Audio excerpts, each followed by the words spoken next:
Malena, por favor. ¿Qué tal, Nicolás? ¿Cómo estás? Bienvenido a esta tercera edición de ETV. Estaba repasando si estabas en la Comisión de Seguridad Interior, si sos parte de la comisión o si participaste del debate ayer, bueno, porque estaba la presencia del ministro. Bienvenido, ¿cómo estás? ¿Cómo están ustedes? Nosotros no integramos la comisión, pero ayer participamos, como siempre lo hacemos. Estuvimos con Miriam Bregman, también estuvo Romina del Pla. Estuvimos ahí en la comisión, bueno, interpelando a Aníbal Fernández y, bueno, escuchando las distintas opiniones, las distintas preguntas y lo que dijo ayer el ministro, ¿no? Creo que un poco lo que nosotros tratamos de poner sobre el tapete o sobre la mesa es un debate que me parece fundamental. Una respuesta que no tuvimos, porque nosotros preguntamos por qué esta vez sería diferente el envío de fuerzas federales o de más fuerzas federales a las 8 veces que ya se hizo esto, claro, ¿no? Es decir, en Santa Fe, en Rosario particularmente, que todos conocemos la situación, bueno, allí esta política ya fracasó, es decir, ya se vio, desde el 2014 fueron 8 veces, claro, y el resultado está a la vista. Entonces, digo, ahí no tuvimos una respuesta del ministro de decir cuáles son los motivos, las razones por las cuales sería diferente esta vez, ¿no? Es decir, no se expusieron. Después, me parece que en el tema que nosotros también marcamos muy fuerte con respecto al tema del ejército, ¿no? También hay un debate en relación a eso, porque, bueno, primero que yo creo que se enmascara con esta idea de urbanización, tareas de urbanización, que serían ingenieros. Bueno, yo creo que hay muchos ingenieros, hay universidades públicas y tendría que haber recursos para urbanizar los barrios, para desarrollar un plan de vivienda. Hay 4 millones de familias que tienen serios problemas habitacionales en la Argentina, pero eso no se viene haciendo, ni mucho menos. Entonces, más bien creo que es enmascarar el envío del ejército, algo de nuestro punto de vista grave, y que si tomamos ejemplos de otros países que han militarizado, que han enviado el ejército, caso de México, ¿no? Y ayer se lo señalábamos a Aníbal Fernández, desde el 2006 a esta parte hubieron 320.000 asesinatos, sí, y 72.000 aproximadamente desaparecidos. Entonces digo, ¿por qué? ¿Por qué esto? Y no hay una respuesta. Y después, bueno, creo que el tema de los puertos privados, que allí entra y sale de todo, que se encontraron 1.500 kilos de cocaína en un puerto, la terminal Puerto Rosario, de la cual es dueña Vicentín. Bueno, siguen siendo los puertos privados donde hacen lo que quieren. Entonces digo, ahí hay un hecho muy importante, digamos, ¿no? Que no se está atacando este problema. Y por otra parte, el entramado de la policía, el Poder Judicial, y obviamente que debe tener un apoyo de sectores políticos o connivencia, digamos, de sectores políticos para esta extensión del narcotráfico, ¿no? Que no es un problema nada más en Rosario, pero ahí está focalizado. No, como si esa idea de que un soldado con su traje de soldado ya de por sí pudiera persuadir que no se genere en su entorno, digamos, algún tipo de delito, ¿no? ¿Te parece que hay un abordaje un poco superficial de la cuestión vinculada al narcotráfico? Como hay una minimización por ahí de cuál es el efecto, cuál es también la trama que se construye culturalmente alrededor de este crimen, de esta característica de crimen organizado, que es uno de los más desarrollados en el mundo y además uno de los más complejos de abordar, ¿no? No hay una respuesta eficaz en ningún país, en definitiva.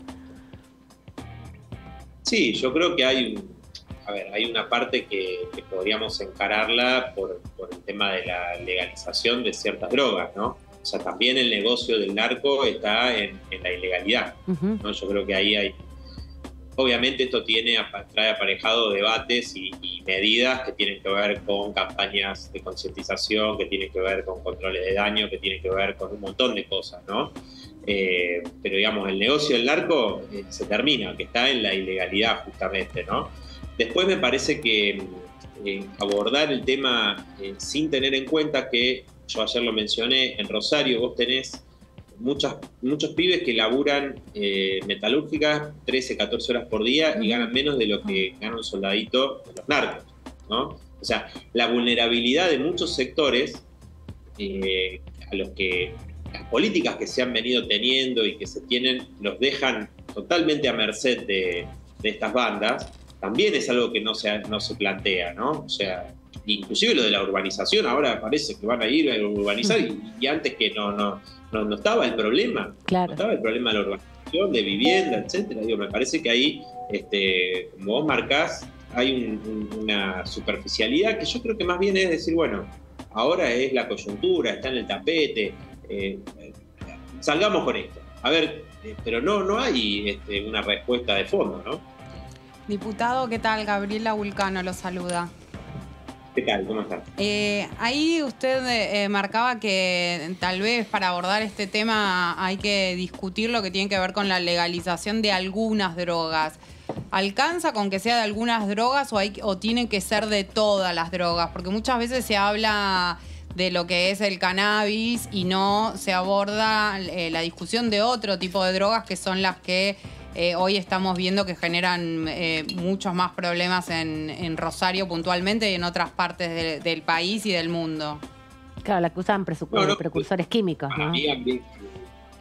Habría que avanzar sobre otras drogas, además de que, o sea, no el cannabis, obviamente, que es una postura que ustedes conocen de parte nuestra y de otros sectores también, pero creo que también avanzar en otras drogas. Ahora, eso es un tema complejo, ¿no? Que hay que estudiar bien, que hay drogas que no, digo, qué sé yo. Entonces, me parece que hay que estudiarlo bien con especialistas y discutir en serio, ¿no? Cuáles son las drogas que se pueden legalizar y qué tipo de campañas, qué control de daño se hace, etcétera. Me parece que es un tema fundamental para debatir en serio, ¿no? Ahora, obviamente, al no ser un problema meramente, digamos, nacional de Argentina, porque digo, el tema Rosario tiene que ver con los puertos, tiene que ver con enviar a Europa, a otros países, ¿no? Entonces, el gran negocio que pasa por Rosario está ahí, digamos, ¿no? Entonces, me parece que hay otros condimentos a analizar, en particular en lo que hace a lo que está sucediendo ya hace años así en Rosario, ¿no? Pero bueno, hay muchas, lleva mucho tiempo, ¿no? Yo ayer decía cuántos jefes de policía, ahora no recuerdo de la policía de Santa Fe exactamente, creo que han sido 10, si no me equivoco, en los últimos años que fueron destituidos. También pasó en La Matanza, digo, ¿no? Sí, también pasó en Córdoba.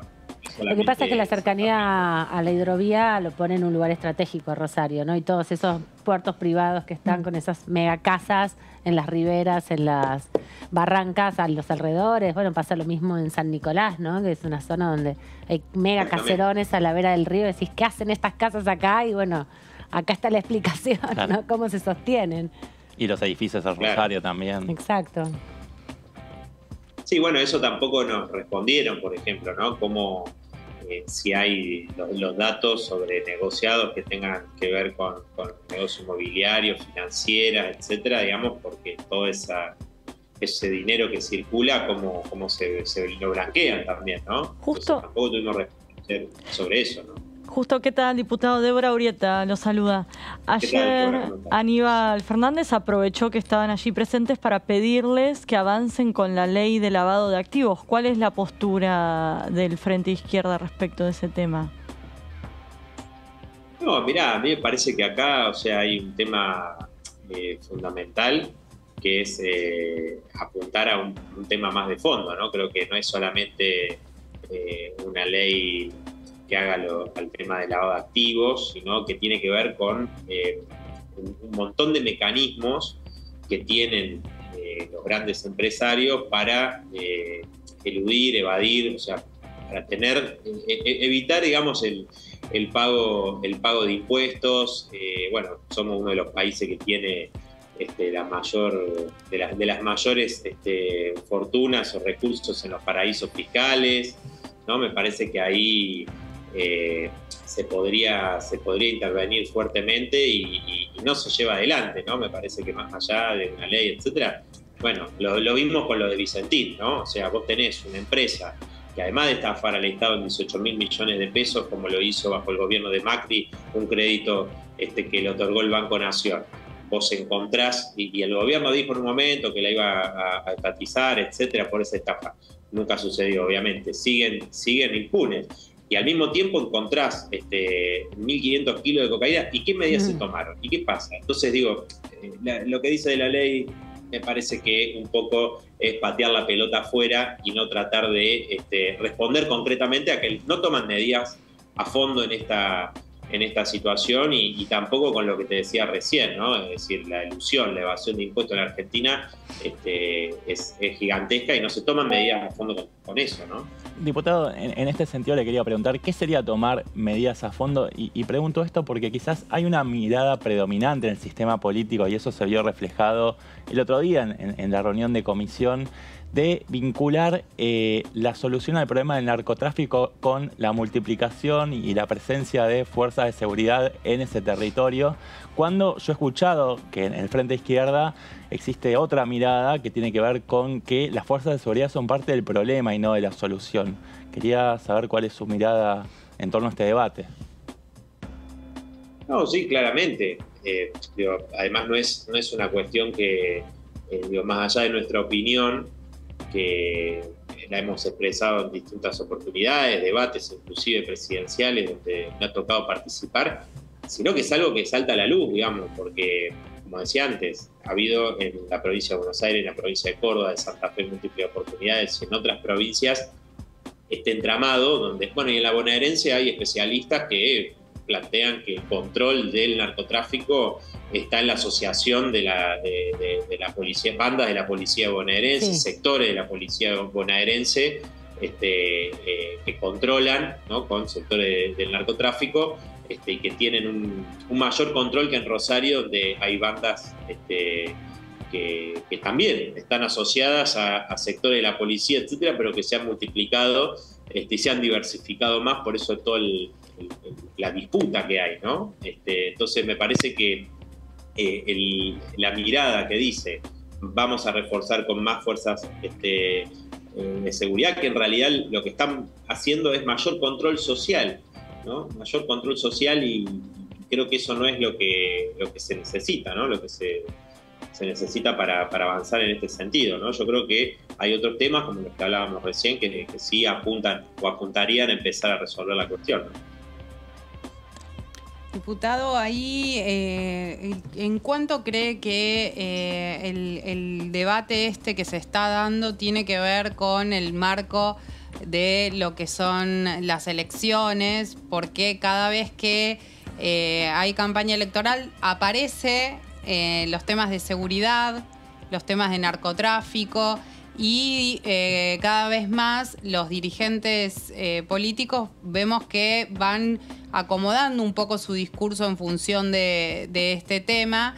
Pero bueno, para ustedes, desde el PTS, ¿qué creen? ¿Que es un tema electoral? ¿Que es un tema que hay que dar el debate? Porque parece siempre que es un tema más de la derecha. ¿Y ustedes están dando esta discusión puertas adentro?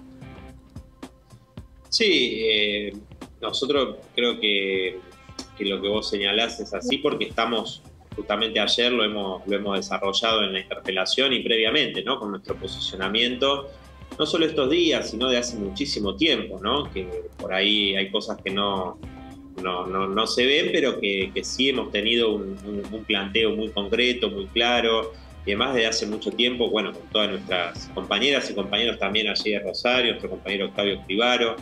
Me parece que es un debate que efectivamente ahora cobra un carácter electoral, y por eso tiene mucho de show, ¿no? Tiene mucho de show de decir, bueno, la puesta en escena de decir vamos a mandar el ejército, enviar la gendarmería, que además como si fuera una fuerza que no está implicada también en casos de narcotráfico, gatillo fácil, los asesinatos de Santiago Maldonado, o la prefectura que estuvo involucrada en el asesinato de Rafael Nahuel, casos de gatillo fácil. En la pandemia fue impresionante cómo se le dio superpoderes a las fuerzas represivas que tuvieron no solamente casos de gatillo fácil en todo el país, sino también múltiples abusos, ¿no? Entonces yo creo que sí, como vos decís, se toma de parte del gobierno la agenda que plantea Patricia Bullrich. O sea, ¿quién ha planteado esta política frente a la situación de Rosario? Patricia Bullrich. Entonces,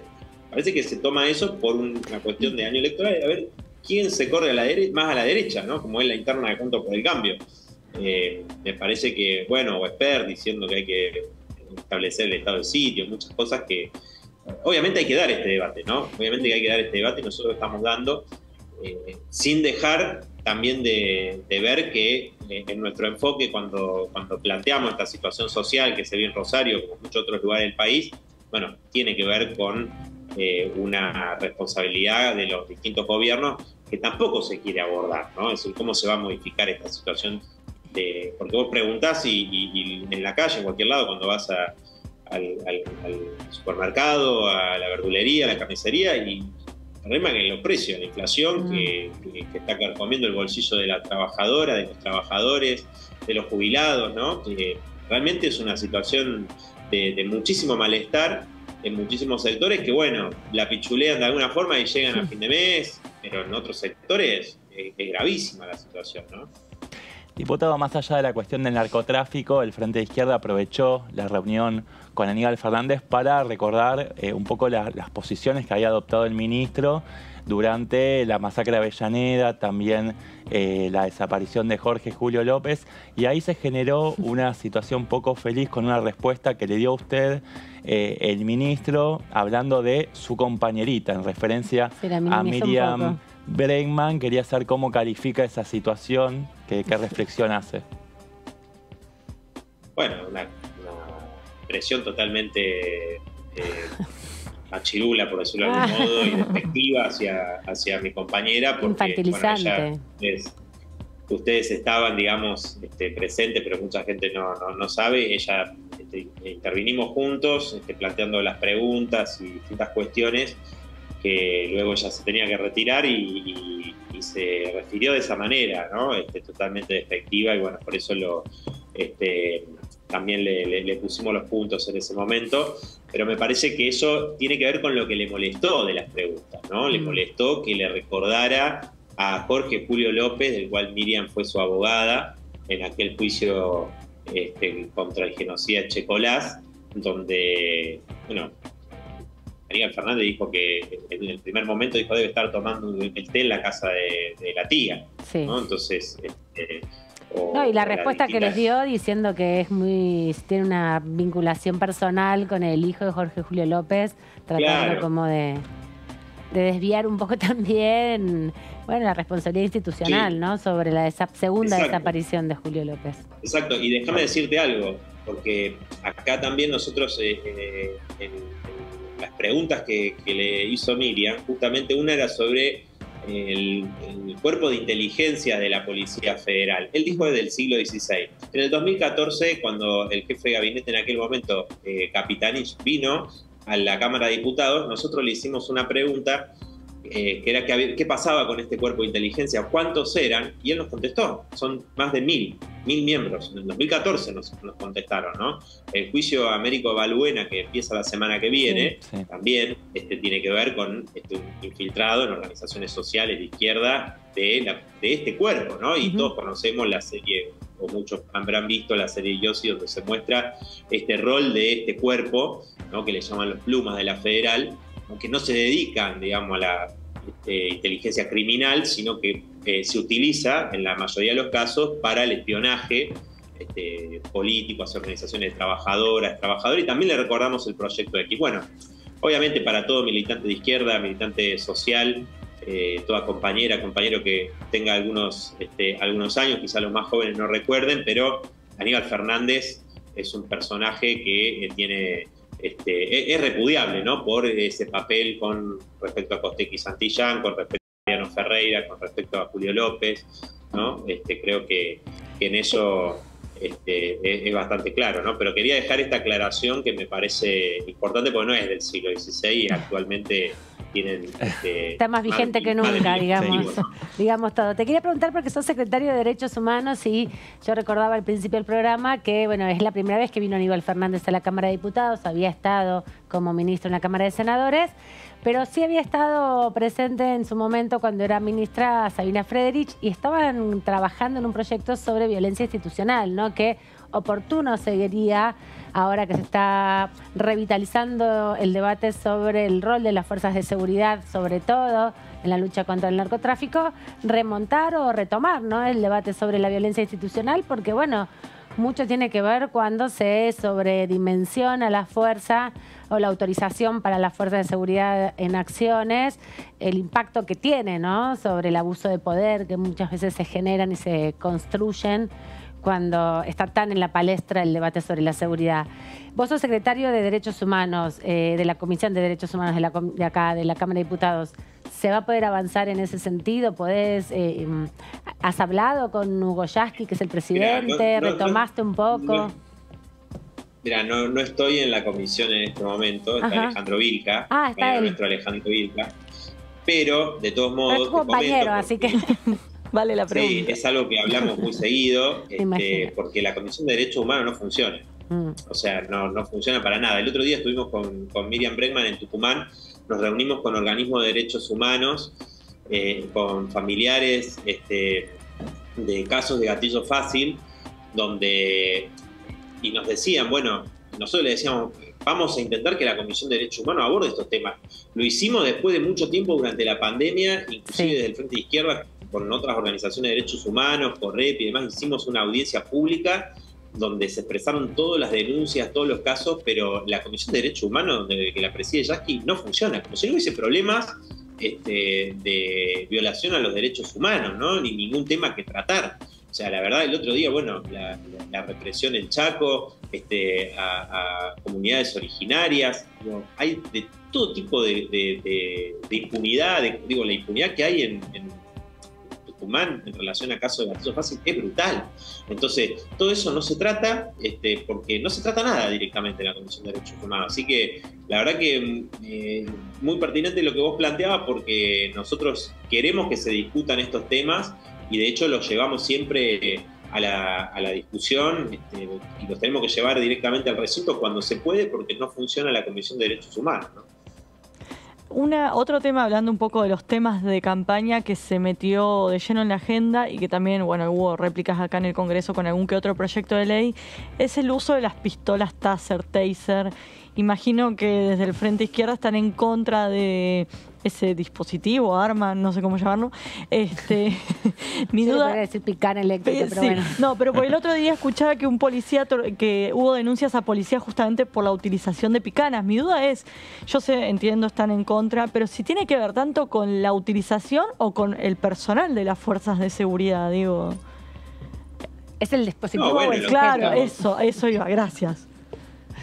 Creo que son las dos cosas, ¿no? Porque vos estás dando una herramienta, una fuerza que se empodera permanentemente y que cumple ese papel, ¿no? Cumple ese papel de control social, cumple el papel de la represión a la protesta social. Entonces, si vos le das una taser, y bueno, se utiliza como mecanismo puede ser utilizada como mecanismo de tortura, y también hay estudios que marcan eso, ¿no? Que pueden causar la muerte, digamos. Esos son estudios científicos que está demostrado. Entonces, diputado, agrego algo que según la Organización de Naciones Unidas lo declara como una herramienta que se puede utilizar como un mecanismo de tortura a las taser. O sea, ni siquiera es algo que tiene que ver con una discusión aquí en nuestro país. Claro, trasciende las fronteras, es un debate mundial. Claro,